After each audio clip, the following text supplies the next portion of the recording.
하나님 말씀은 마태복음 14장 1절부터 12절까지입니다. 마태복음 14장 1절부터 12절까지 한 절씩 교독하시겠습니다. 그때에 분봉왕 헤롯이 예수의 소문을 듣고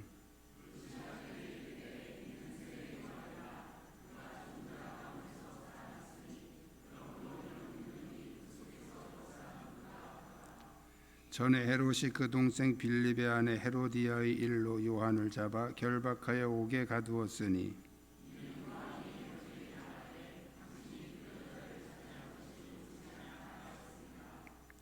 헤롯이 요한을 죽이려 하되 무리가 그를 선지자로 여김으로 그들을 두려워하더니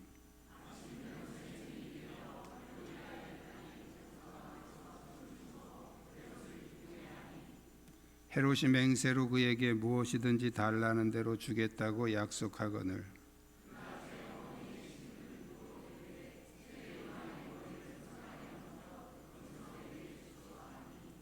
왕이 근심하나 자기가 맹세한 것과 그 함께 앉은 사람들 때문에 주라 명하고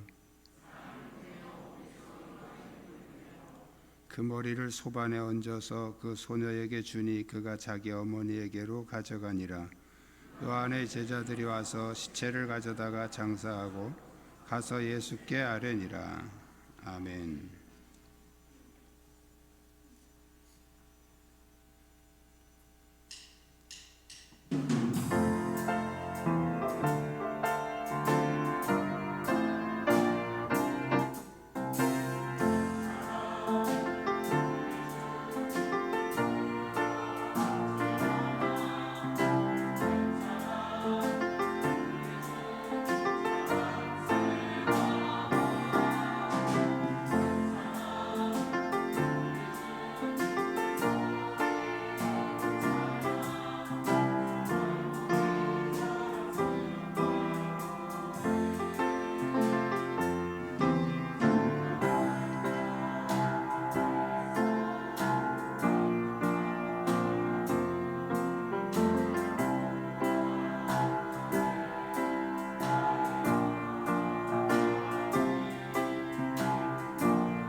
감사합니다. 주위에 있는 분들과 서로 인사 나누시기 바랍니다.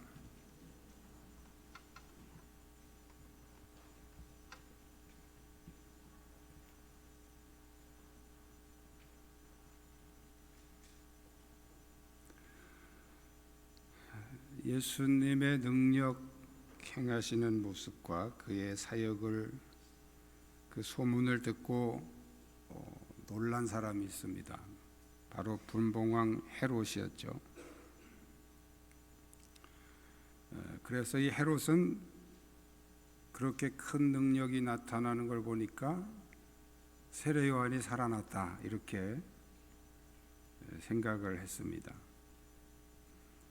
당시 로마는 넓은 지역을 효과적으로 통치하기 위해서 땅을 네 지역으로 나누어서 각 지역의 왕을 세웠는데 그 왕을 분봉왕이라 이렇게 말합니다.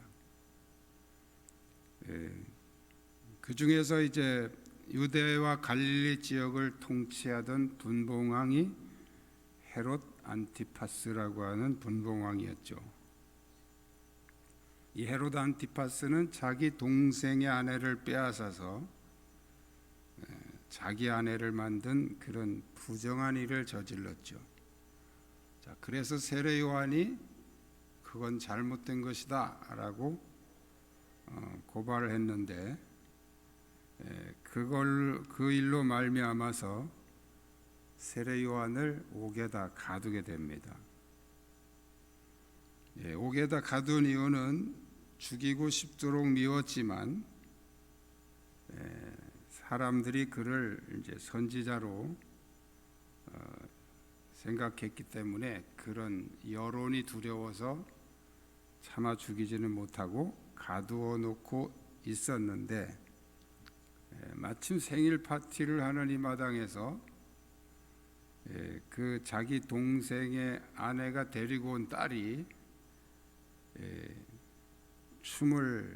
야한 춤을 추는데 거기에 넋이 빠져가지고 네가 원하는 대로 구해라, 무엇이든지 주겠다. 그래도 이 딸이 지 엄마한테 가서 왕께서 나에게 무엇이든지 주겠다고 그러는데 어떻게 하면 좋겠냐. 이 엄마가 자기도 이제 그게 좀 세례 요한의 말이 걸렸던 거죠. 그래서 8절에 보면 그가 제 어머니의 시킴을 듣고 세례 요한의 머리를 소반에 얹어 여기서 내게 주십시오 그렇게 말했다. 어머니의 시킴을 들었다. 그 엄마가 이 딸에게 세례 요한의 머리를 소반에 담아달라 그래라 이렇게 시킨 거죠. 세례 요한은 위대한 선지자로서 예수님의 길을 예비했을 뿐 아니라 그 당시에 그런 사회악을 고발하고 바로잡는 그런 의인이었고 선지자였죠. 그런데 이 헤롯의 어처구니 없는 장난에 목이 잘리고 말았습니다.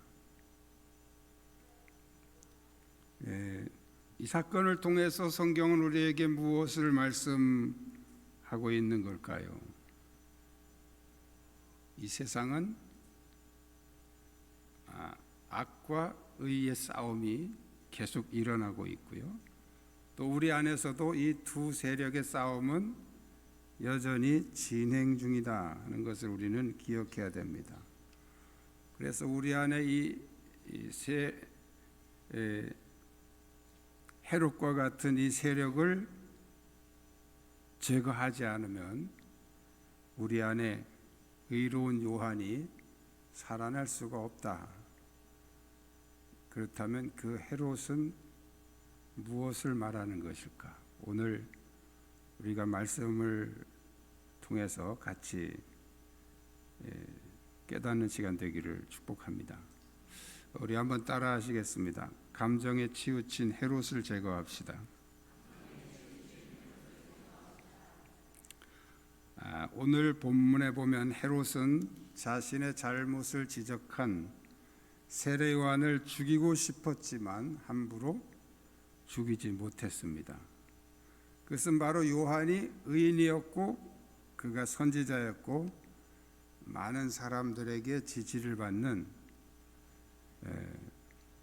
그래서 자기의 잘못된 행동을 고발했는데 두 가지 마음이 있죠. 한편으로는 양심에 찔리는 것도 있고 또 한편으로는 그 잘못을 지적한 세례 요한에 대한 미움도 있고, 그런데 사람들의 여론 때문에 지금 죽이지도 못하고 옥에 가두어 놓고 있는 상태입니다. 사람을 죽이고 싶은 그 감정은 어떤 감정일까요? 사람을 죽이고 싶은 감정, 어떤 감정이에요? 미움이라는 감정이죠. 그래서 예수님이 형제를 미워하는 자마다 이미 살인하였느니라. 미움이라는 감정이 살인으로 가는 감정이죠. 자, 그런데 죽이고 싶다는 미움은 조금 미운 게 아니에요. 조금 미울 때는 주먹으로 그냥 팍 쥐어받고 싶다 이러죠. 근데 극도로 미워지면 죽이고 싶다. 또 실제로는 죽여야 되겠다 이렇게 마음을 결단하고 실행하는 그런 악한 사람들도 있죠.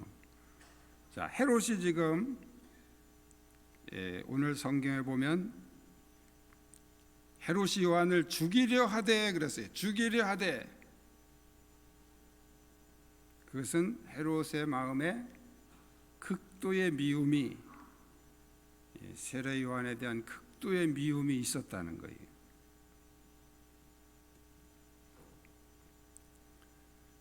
양심의 가책이 더 컸으면, 미움보다 컸으면 어떻게 하겠어요? 회개를 하거나 자기 마음을 뉘우치거나. 그런데 이 양심의 가책보다 미움이 더 크니까 상대방을 죽이려고 한 거죠. 죽이고 싶은 마음이 생긴 거죠. 헤롯이 요한의 말을 받아들이고 겸손하게 회개했다면 그 요한의 말은 생명의 소리가 된 것이고 살리는 말이 된 것이죠. 그러나 헤롯은 그 말을 상처로 받아들이고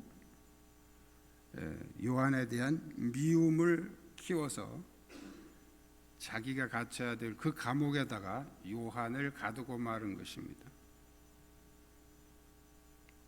감정은 옳고 그름을 떠나서 무조건 자기를 보호하려는 성격을 가지고 있습니다. 그래서 감정이 앞서는 사람들은 항상 자기 중심적으로 생각하기 때문에 남에게 상처를 많이 주죠. 오늘날 우리가 신앙에 많은 방해를 받는 것은 바로 우리 속에 이 감정에 치우친 감정의 헤롯 때문입니다.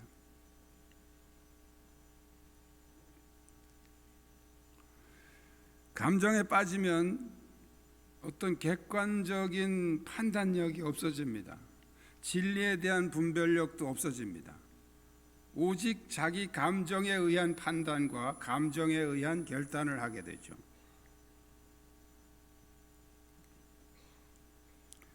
그래서 내가 잘못한 것보다 상대방이 말한 게 더 잘못한 걸로 보여지는 거죠. 동생의 아내를 빼앗은 것은 잘못한 건데 이거보다 더 크게 보여지는 것이 세례 요한의 지적입니다. 내가 왕인데 감히 나한테 지적질을 해? 그래서 이 세례 요한에 대한 미움으로 공격하게 되는 것입니다. 이게 감정의 문제예요. 오늘날 가정이나 교회에서도 대부분 일어나는 문제는 이 감정의 헤롯 때문입니다. 감정의 헤롯을 제거하지 못하면 항상 문제가 생기게 되죠. 부부 싸움을 혹시 서로 간의 의견이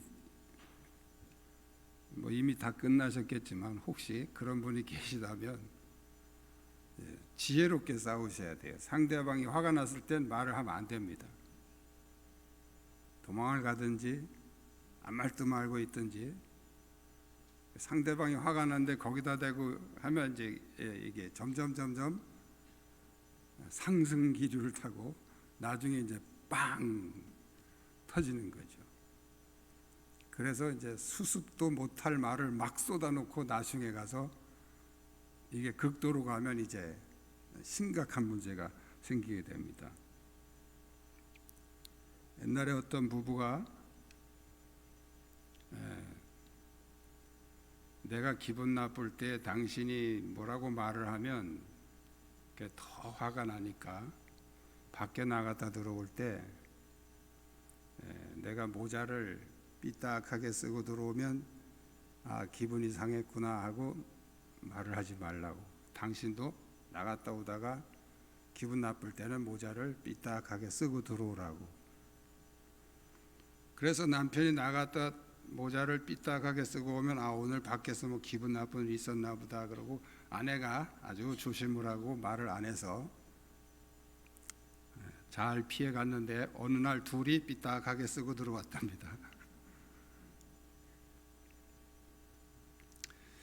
이 감정이 극도로 상해 있을 때는 이런 판단력을 잃어버려요. 자기 감정에 의한 판단을 하게 되죠.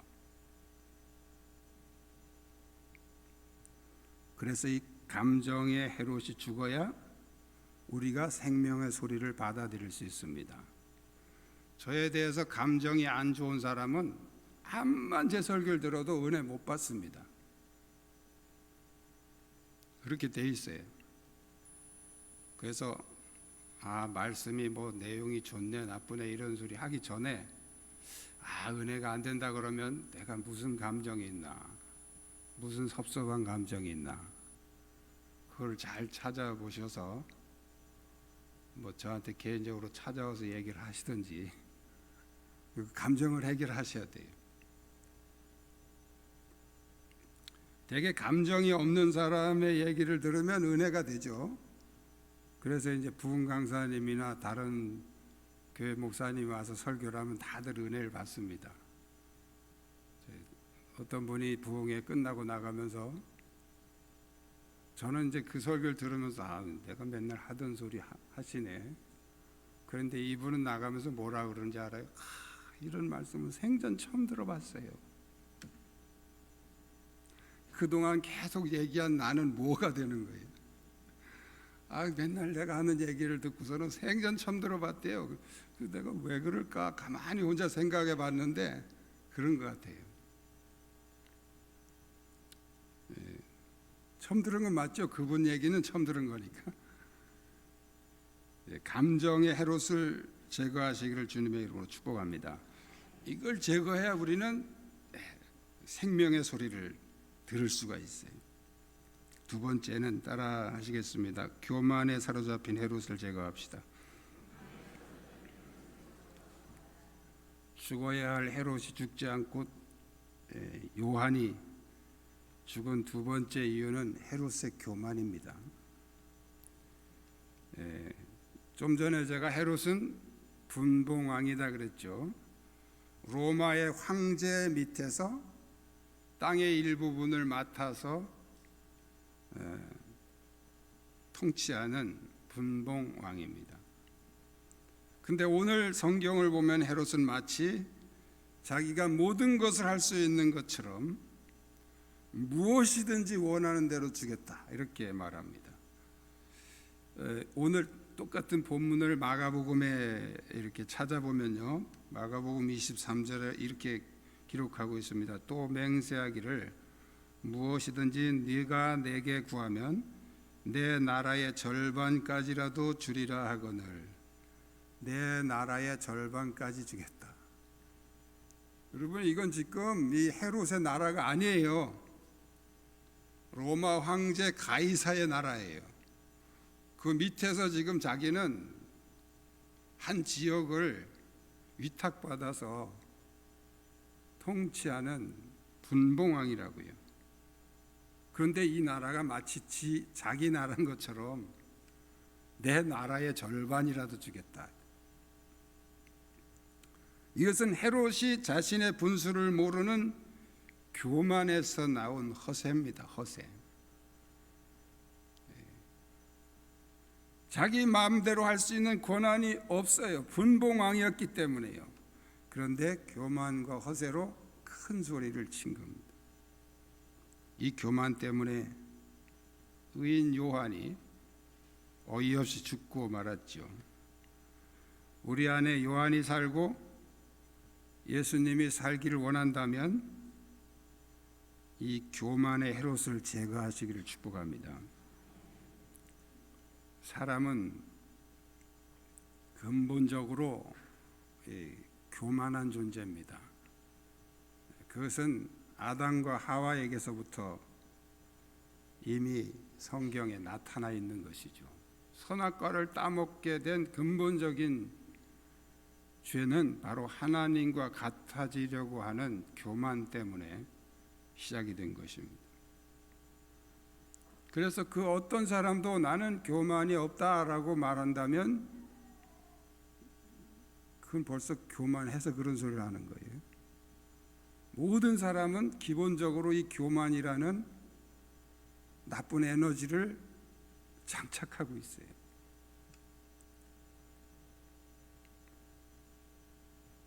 그래서 아주 별것도 아닌 그런 사소한 것 가지고도 사람들은 교만해집니다. 목소리만 조금 좋아도 교만해지고, 눈만 조금 커도 교만해지고, 별것도 아닌 것 가지고도 사람은 교만해진단 말이죠. 꼭 뭐 남을 무시하고 뭐 과도하게 자기를 자랑하고 뭐 그래야만 교만한 건 아니에요. 사도행전 12장에 보면 사람들이 막 칭찬하는 소리를 듣고 그 영광을 하나님께 돌리지 않아서 헤롯이 벌레에 먹혀서 죽는 사건이 기록이 됩니다. 사람들의 칭찬과 찬사가 쏟아질 때 그 하나님의 은혜라고 해야 되는데 자기 능력인 줄 알고 어깨에 힘 빡 주다가 죽었단 말이죠. 하나님의 은혜로 살만해지고 하나님의 은혜로 건강해지고 하나님의 은혜로 여유가 생겼는데 그 감사할 줄 모르고 자기 능력이라고 착각하고 자기 능력이라고 생각하는 것도 교만이란 말이에요. 이 교만은 아주 교묘해서 자기 자신은 잘 모릅니다. 남들이 다 알아도 자기는 모르는 게 교만이에요. 우리가 하나님의 더 깊은 은혜 안에 들어가기를 원한다면 내 안에 있는 이 교만의 헤롯을 제거하시기를 축복합니다. 세 번째는 따라하시겠습니다. 자존심의 노예가 된 헤롯을 제거합시다. 자존심은 다른 말로 하면 체면입니다. 체면과 비슷한 거예요. 세례 요한이 죽을 수밖에 없었던 또 한 가지 이유는 바로 헤롯의 자존심, 헤롯의 체면이죠. 자, 9절에 보면 이 헤로디아가 요한의 머리를 달라 하는 요청을 하게 되는데 8절에서 요청을 하는데 9절에 보면 왕이 근심하나 그랬어요. 왕이 근심하나. 자, 요한의 머리를 달라는 이 헤로디아의 말을 듣고 근심을 했어요. 왜 근심을 했을까요? 옳은 일이 아니니까. 그리고 이 요한을 죽이면 여론이 두려워서 지금 못 죽이고 있는 거잖아요. 그러니까 근심이 되는 거죠. 자, 그런데 그러면 안 돼, 그러면 되잖아요. 그럼 안 된다. 다른 건 다 줘도 내가 그런 건 안 돼. 어떻게 사람의 목을 담아다 소반에다 담아주냐? 너 정신 나갔냐? 뭐 이래야 되는 거죠. 그래야 맞는 거죠. 자, 그런데 이 헤롯이 줄 수밖에 없었던 이유를 성경에 이렇게 기록하고 있습니다. 자기가 맹세한 것과 뭐 맹세했어요? 무엇이든지 원하는 대로 주겠다 이렇게 맹세한 거. 그 다음에 그 함께 앉은 사람들 때문에 자기가 맹세한 것도 있고 또 그 맹세하는 걸 들은 사람들이 거기 지금 앉아 있잖아요. 이 사람들이 자기를 지금 보고 있단 말이에요. 여기서 이제 자기 체면도 있고 자존심도 있고 그래서 신하를 시켜서 요한의 목을 소반에 담아와라 이렇게 명령을 한 것이죠. 이 자존심과 체면은 우리의 신앙에 방해가 될 뿐이지 아무 유익이 없습니다. 자존심이 센 분들이 나는 자존심이 세서 막 이러면서 그걸 자랑처럼 여기는데 그거는 창피한 줄 알아야 돼요. 자존심은 다른 말로 하면 열등감입니다. 열등감. 열등감에 상처가 있는 사람들이 쓸데없는 고집 부리면서 자기는 자존심이 세다고 이렇게 자랑처럼 얘기하는데 부끄러운 줄 아셔야 돼요. 혹시 자존심이 세다고 생각하신 분들은 나는 열등감이 너무 크다 이렇게 그게 정확한 답입니다. 그 열등감은 우리 마음의 상처죠. 그걸 해결해야지 자기 자존심만 내세우고 고집을 부리는 것은 신앙에 아무 도움이 안 됩니다. 그것은 주변 사람들을 힘들게 하는 모습이죠. 제 자존심은 자신이 잘못한 것도 책임을 상대방에게 돌립니다. 너 때문에 내가 화가 났다. 네가 그 말을 해서 내가 화가 났다 이러잖아요. 화가 난 게 잘못이지 화나게 한 게 더 잘못은 아니잖아요. 화가 난 게 잘못이에요. 그런데 그 화난 거를 상대방에게 덮어 씌우잖아요. 너 때문에. 창세기 3장에서도 보면 이 너 때문에가 거기서부터 시작이 됐죠. 아담에게 왜 선악과 따먹었느냐? 저 여자 때문에. 하나님이 짝지어 주신 이 여자. 결국 하나님 때문에 하나님 때문에. 여자에게 물었습니다. 너는 왜 따먹었느냐? 이 뱀 때문에. 내가 뱀이 꼬셔서 먹었지 내가 그냥 먹었겠습니까? 뱀만 아니었으면 내가 먹을 일도 없었는데 이 뱀 때문에 먹었다.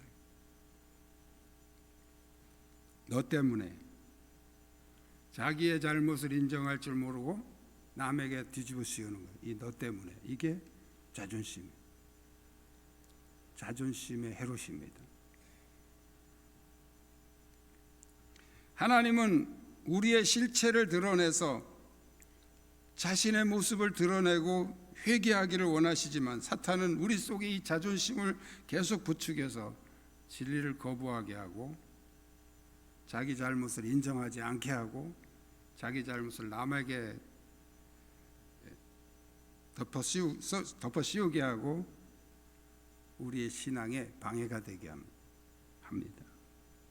우리가 성숙한 믿음으로 성장하기를 원하신다면 내 안에 있는 이 자존심의 헤롯을 제거하시기를 축복합니다.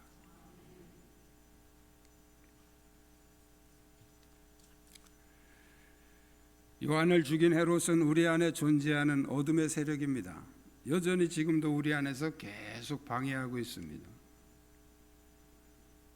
감정을 앞세우는 헤롯, 교만의 헤롯, 이 자존심의 헤롯. 이 헤롯이 죽지 않는 한 우리 속에 의로운 요한은 살 수 없습니다. 우리가 영적으로 살기를 원한다면 우리 안에 있는 이 헤롯을 과감하게 십자가에 처형해야 됩니다. 헤롯이 죽고 요한이 살아나는 역사가 여러분의 심령 가운데서 일어나기를 주님의 이름으로 축복합니다. 기도하시겠습니다. 주님은 우리 안에 헤롯을 제거하고 바른 신앙 위에 서기를 원하십니다. 주여, 내 안에 감정의 헤롯, 교만의 헤롯, 자존심의 헤롯을 제거하고 바른 신앙 위에 서게 하여 주옵소서. 오늘 말씀 붙잡고 함께 통성으로 기도하시겠습니다. 살아계신 역사